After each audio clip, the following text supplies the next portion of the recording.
Est-ce qu'on peut cultiver n'importe quel blé en Suisse? Non, je pense qu'il y a des restrictions. Vu comme la Suisse, elle est stricte.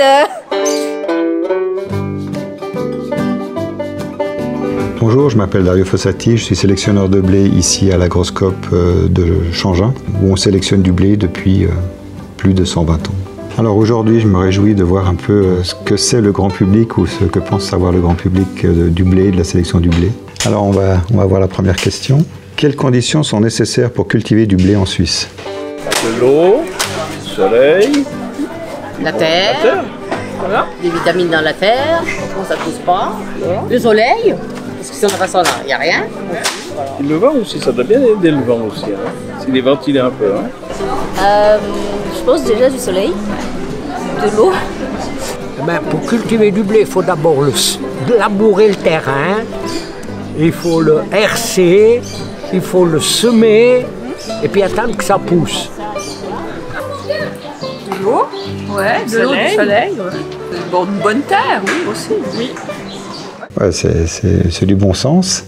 Il y a un élément qu'on oublie souvent, c'est la radiation, la lumière. Nous, on est très sensible à la pluie, ça mouille, au chaud et au froid, mais on n'est pas très sensible à la radiation, alors qu'on a souvent des effets, quand il y a un manque de lumière, qui sont assez notables sur le blé.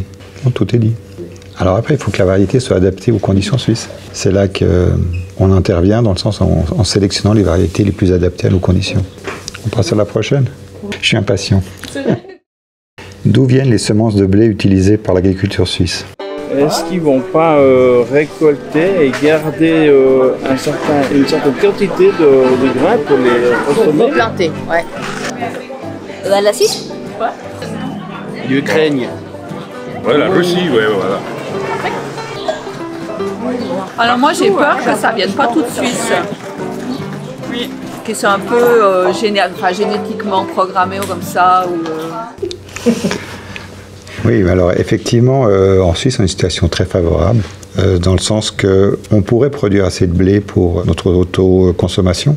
On est un peu en dessous parce qu'on fait aussi des importations de blé pour certains critères particuliers. Et actuellement, ce qu'on importe le plus, c'est en fait le blé bio. C'est là où il y a une forte importation, puisqu'on consomme plus de pain bio que de production de grains bio. Donc on importe pour la consommation. Par contre, pour les semences, on produit pratiquement toutes les semences, que ce soit avec des variétés suisses ou des variétés étrangères. La production des semences certifiées se fait en Suisse. On importe très peu de semences pour le blé. Comment choisit-on les semences de blé en Suisse? Est-ce que c'est en fonction du climat suisse ou par exemple des spécificités de culture suisse peut-être? La qualité du grain, je sais pas. J'imagine que moins elles sont fragiles, mieux c'est. Je dirais pour la croissance, celui qui donne le plus qu'on cultive le plus à la fin.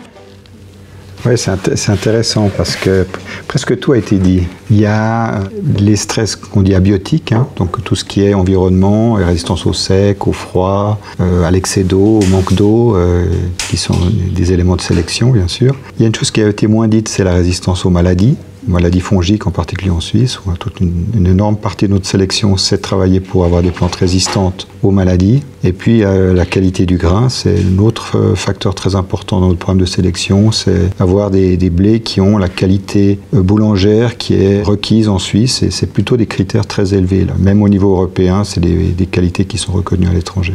Et puis le rendement, ça a été dit, mais le rendement quelque part c'est la résultante d'une bonne adaptation au climat, aux conditions agricoles, on pourrait dire environnement au sens large. On va continuer. Est-ce qu'on peut cultiver n'importe quel blé en Suisse? Non, je pense qu'il y a des restrictions. Vu comme la Suisse elle est stricte, des fois pour des petits trucs, alors même le blé, je pense qu'il y a des restrictions. Je pense qu'il y en a qui est plus adapté aux températures de chez nous, aux conditions météorologiques. Et puis après, ça dépend aussi des attentes qu'on veut. Si on veut cultiver du local, quelque chose qui est déjà de chez nous, ou si on veut faire de la production intensive. Et puis, voilà. Moi je pense qu'en Suisse, alors peut-être je me trompe, mais je pense qu'en Suisse, vu le climat qu'on a, on peut planter ce qu'on veut. Alors, il y a différents niveaux pour répondre à ce genre de questions. Il y a le niveau biologique, oui. Il faut des blés adaptés. Alors, pas tous les blés seront au mieux de leur forme dans nos conditions. Les blés qui vont bien en Suisse ne seront pas forcément ceux qui iront bien en Sicile ou bien au nord de l'Allemagne, etc. Donc effectivement, il faut une sélection locale, un choix local pour avoir les variétés les mieux adaptées qui vont être les plus efficaces, si on veut, dans nos conditions. Après, je pensais qu'il y aurait plus de réponses sur l'aspect plus réglementaire. Et là aussi, c'est une question à choix multiples. Il y a le côté officiel qui veut en fait qu'en Suisse, on peut cultiver n'importe quelle variété qui est sur le catalogue européen. Et là, c'est déjà des milliers de variétés. Après, dans les faits, il y a une liste recommandée qui est établie par l'interprofession qui va avoir un poids très important parce que derrière des variétés qui sont sur cette liste recommandée, on peut obtenir des labels Suisse Garantie, IP Suisse demande des variétés suisses sélectionnées en Suisse et qui font partie de la liste recommandée. Donc ça restreint un peu le choix. Et puis entre deux, il y a le catalogue national, donc c'est notre porte d'entrée. Il faut d'abord être inscrit sur le catalogue national pour entrer sur le catalogue européen. Donc on a une reconnaissance bilatérale. Toutes les variétés inscrites en Suisse peuvent être cultivées en Europe, toutes les variétés inscrites en Europe peuvent être cultivées en Suisse. Mais ça c'est théorique parce que en fait le marché va se fixer sur un nombre plus petit de variétés. Les utilisateurs, en particulier les meuniers, ils veulent savoir quel genre de qualité ils vont acheter. Donc en connaissant les variétés, c'est celles-là qu'ils vont demander d'acheter au centre collecteur. La suivante. Qui sélectionne les semences de blé en Suisse? Les cultivateurs. Ils choisissent leurs marchandises, je pense. Je pense que c'est un peu comme le raisin, il y a comme la vigne, il y a des endroits spécialisés dans l'agriculture qui font des nouvelles associations. Je pense que c'est au niveau fédéral ou cantonal, des experts cantonaux qui s'en occupent. Alors c'est pas au niveau cantonal, c'est au niveau fédéral. En fait, qui sélectionne les blés en Suisse maintenant? Il y a une création variétale, c'est ce qu'on fait ici. Il y a des multiplications de variétés, c'est ce que font les agriculteurs. Et il y a aussi un travail de testage des variétés européennes pour voir lesquelles seraient aussi adaptées à la Suisse. Donc c'est aussi fait au sein de l'interprofession céréalière Suisse Granum, avec l'aide d'Agroscope qui fait des essais pour évaluer toutes les variétés possibles pour être cultivées en Suisse. Comment développe-t-on une nouvelle variété de blé? Ah mais par croisement, croisement. Ça c'est une très bonne question, vous avez bien fait de la poser. En faisant des essais, je sais qu'il y a un tas d'essais qui se fait, puis ils regardent après ce que ça rapporte, de ce que ça donne. Ah ben là, à nouveau, il y a les deux aspects qui sont évoqués. Le dernier parle de ce testage, de ce screening de variétés existantes. Et puis au début, on a parlé de la façon création variétale. Donc effectivement, on croise des variétés. Et donc le blé, normalement, il s'auto-féconde.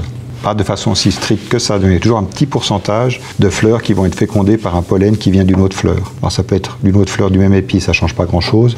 D'une autre fleur de la même variété, ça ne change toujours pas grand-chose. Mais s'il y a une autre variété à côté, on va avoir un croisement spontané. Et ce que nous, sélectionneurs, on fait, c'est qu'on va sur 2 épis, on va forcer pour qu'il y ait 100% de croisements qui sont faits de façon contrôlée entre 2 variétés différentes. Et puis le travail de sélection, c'est de trouver les enfants qui auront dépassé les parents. Alors on fait beaucoup de combinaisons. Ici, dans notre programme, qui est un petit programme, on fait 250 combinaisons par année et on va inscrire entre 1, 3, les grandes années, 5 ou 6 variétés. Ça veut dire quand même qu'on a fait plus de 240 croisements pour rien.